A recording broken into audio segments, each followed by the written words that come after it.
Hello students. आज के इस वीडियो में हम लोग परावर्तन के नियम को समझने का प्रयास करेंगे।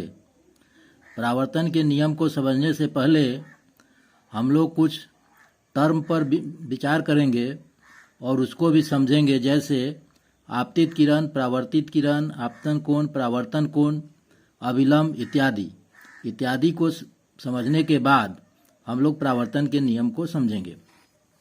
आइए सबसे पहले हम लोग समझते हैं आपतित किरण। पहला आपतित किरण,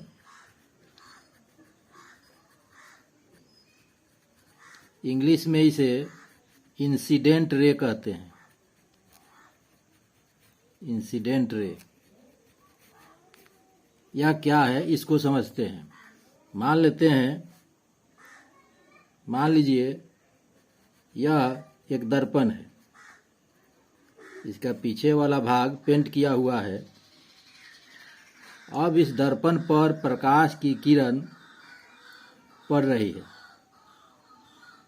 तो दर्पण के सतह पर प्रकाश की जो किरण पड़ती है उसी किरण को हम लोग आपतित किरण कहते हैं। तो यह जो किरण है यह आपतित किरण है। इसको हम आपतित किरण कहेंगे या इंसिडेंट रे कहेंगे। वह किरण जो दर्पण के सतह पर पड़ती हो आपतित किरण कहलाती है। तो इसका डिफिनीशन हम लोग लिख सकते हैं। वह किरण जो दर्पण के सतह पर पड़ती है उसे आपतित किरण कहते हैं। तो यहाँ यह जो किरण है इसका हम नाम दे देंगे। नाम दे दीजिए इसका ए, और इस जगह का नाम, जिस सतह पर, जिस बिंदु पर यह किरण पड़ रही है उस बिंदु का नाम हम दे रहे हैं ओ। तो यहाँ पर ए ओ आपतित किरण है। तो इसको लिख लीजिए, यहाँ ए ओ आपतित किरण है। इस तरह हमने आपतित किरण को समझा। आपतित किरण का मतलब होता है कि वह किरण जो दर्पण के सतह पर पड़ती है उस किरण को आपतित किरण कहते हैं। यहाँ पर ए ओ आपतित किरण है। अब देखिए दूसरा परावर्तित किरण।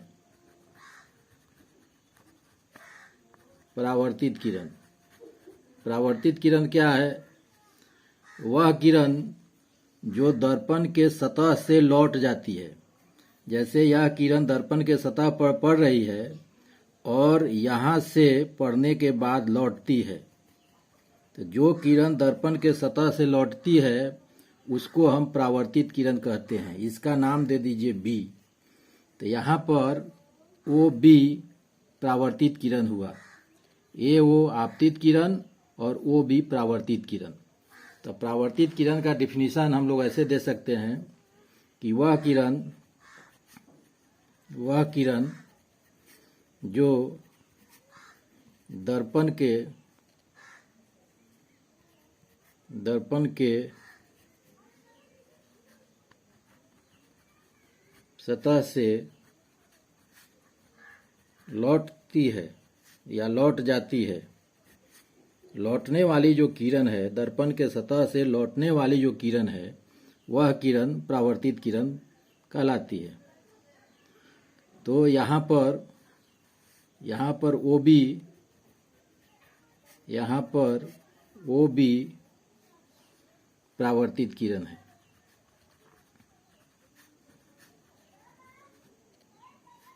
परावर्तित किरण है।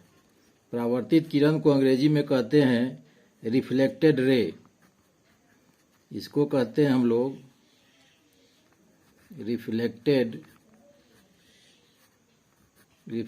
रे।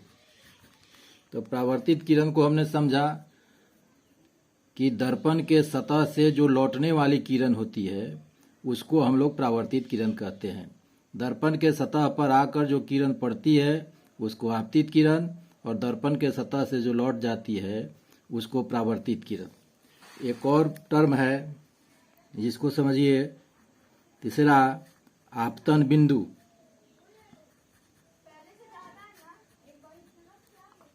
आपतन बिंदु इसको अंग्रेजी में कहते हैं point of incidence. Point of incidence. Point of incidence क्या है इसको समझिए। पॉइंट ऑफ इंसिडेंस का मतलब हुआ कि आपतित किरण दर्पण पर आकर पड़ रही है, तो दर्पण के सतह के जिस बिंदु पर आकर के आपतित किरण पड़ती है उस बिंदु को आपतन बिंदु कहते हैं। यह यहाँ पर एओ आपतित किरण है। यह किरण दर्पण के सतह के बिंदुओं पर आकर पड़ रही है, तो यहाँ पर बिंदुओं आपतन बिंदु हुआ। तो आपतन बिंदु का डिफिनीशन हम दे सकते हैं कि दर्पण के सतह का वह बिंदु जिस पर आपतित किरण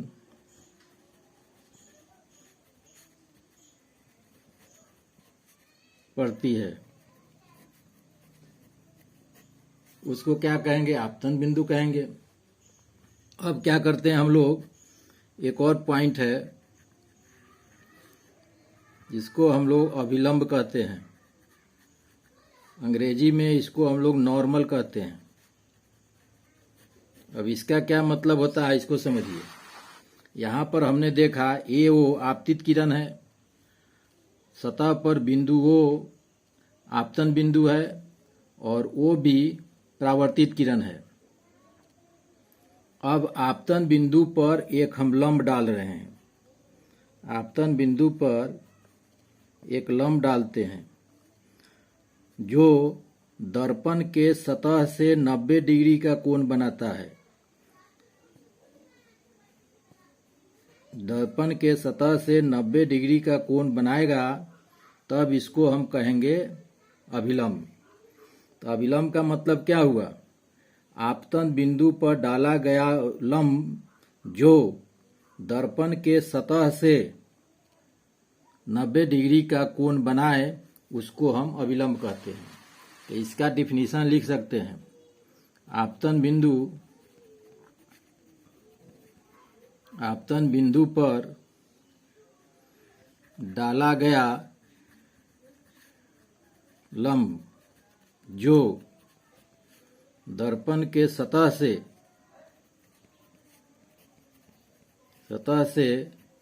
90 डिग्री का कोण बनाए उसे अभिलंब कहते हैं, या सिंपली लंब कहते हैं, या अंग्रेजी में नॉर्मल कहते हैं, इसे अभिलंब कहते हैं।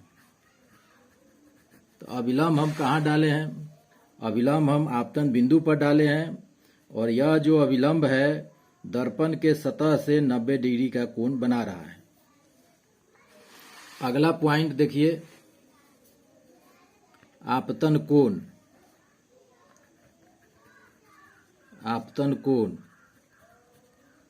आपतन कोण कहते हैं एंगल ऑफ इंसिडेंस।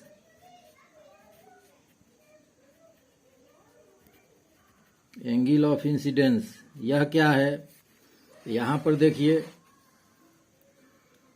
देखिए आपतित किरण और लंब के बीच जो कोण बन रहा है, यह कोण आपतित किरण और लंब के बीच बनने वाले कोण को आपतन कोण कहते हैं, या एंगल ऑफ इंसिडेंस कहलाएगा।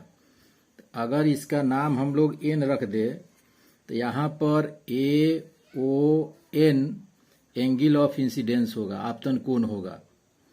उसी तरह परावर्तित किरण और लंब के बीच जो कोण बनता है, यहाँ पर देखिए यह जो कोण बन रहा है इसको हम लोग कहते हैं परावर्तन का कोण, एंगल ऑफ रिफ्लेक्शन।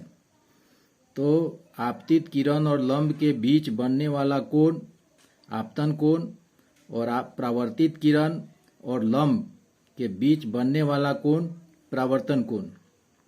तो यहाँ पर AON आपतन कोण है और BON परावर्तन का कोण है।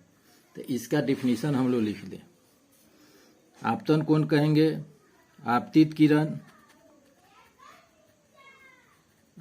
किरण और अभिलंब के बीच बने कोण को आपतन कोण कहते हैं। आपतन कोण कहते हैं। तो यहाँ पर आपतन कोण कौन हुआ? तो यह कोण आपतन कोण है। इसका नाम क्या हुआ? AON आपतन कोण है। तो यहाँ आप लिख सकते हैं, यहाँ एंगल AON आपतन कोण है। आपतन कोण है। उसके बाद जो पॉइंट है परावर्तन कोण।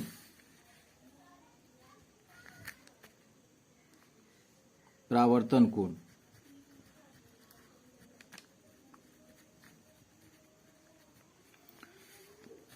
Angle of reflection.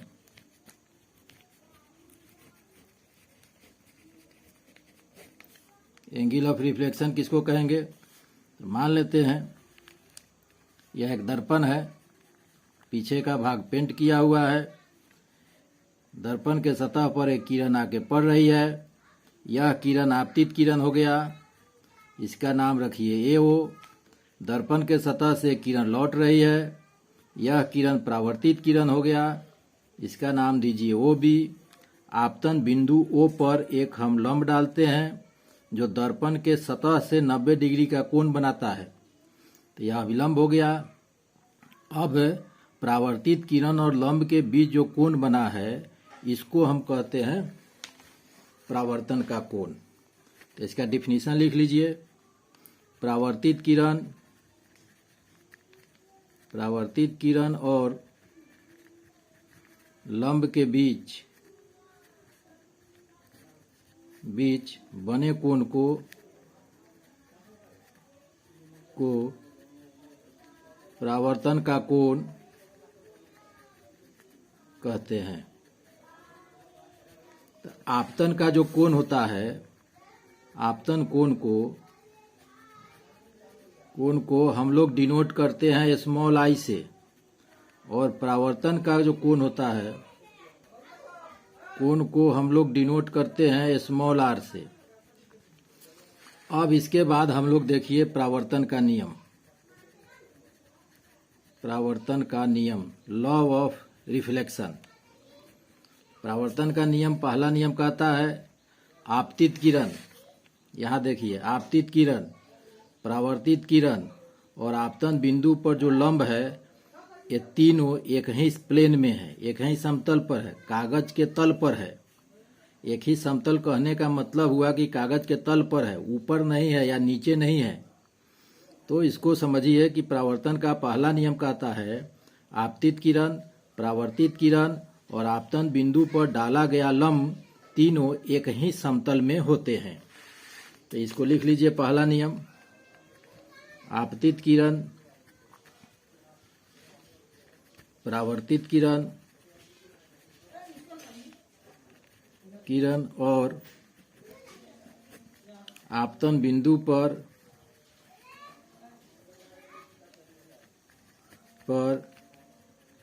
डाला गया लंब तीनों एक ही समतल में होते हैं। एक ही समतल में होते हैं, इसका मतलब यह हुआ कि कागज के एक ही प्लेन में होगा, एक ही प्लेन में होगा, ऊपर नहीं होगा, नीचे नहीं होगा, प्लेन एक ही होगा। दूसरा कहता है, दूसरा नियम कि आपतन कोण और परावर्तन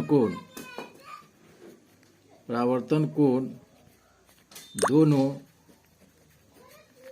एक दूसरे के बराबर होते हैं, दूसरे के बराबर होते हैं। मतलब कोण आई जो है वह बराबर होगा कोण आर के। यहाँ पर देख लीजिए, यह आपतन कोण है, आपतित किरण और लंब के बीच बना हुआ कोण कोण आई है, और परावर्तित किरण और लंब के बीच बना कोण आर है। तो कोण आई का मान कोण आर के मान के बराबर होगा। कोण आई अगर 30 डिग्री होगा तो आर भी 30 डिग्री होगा। यह आई का मान अगर 45 डिग्री होगा तो यह भी 45 डिग्री का होगा। मतलब क्या हुआ, कोण ए ओ एन, इसको एन नाम दे दीजिए, बराबर होगा बी ओ एन के। कोण आई का मान नाम जो देंगे हम लोग, कोण ए ओ एन बराबर होगा कोण बी ओ एन के। तो यही परावर्तन का नियम है। परावर्तन का पहला नियम कहता है कि आपतित किरण, परावर्तित किरण और आपतन बिंदु पर डाला गया लंब तीनों एक ही समतल में होंगे। दूसरा, आपतन कोण और परावर्तन कोण दोनों एक दूसरे के बराबर होते हैं। तो आज के वीडियो में इतना ही, फिर मिलेंगे अगले वीडियो में, तब तक के लिए धन्यवाद।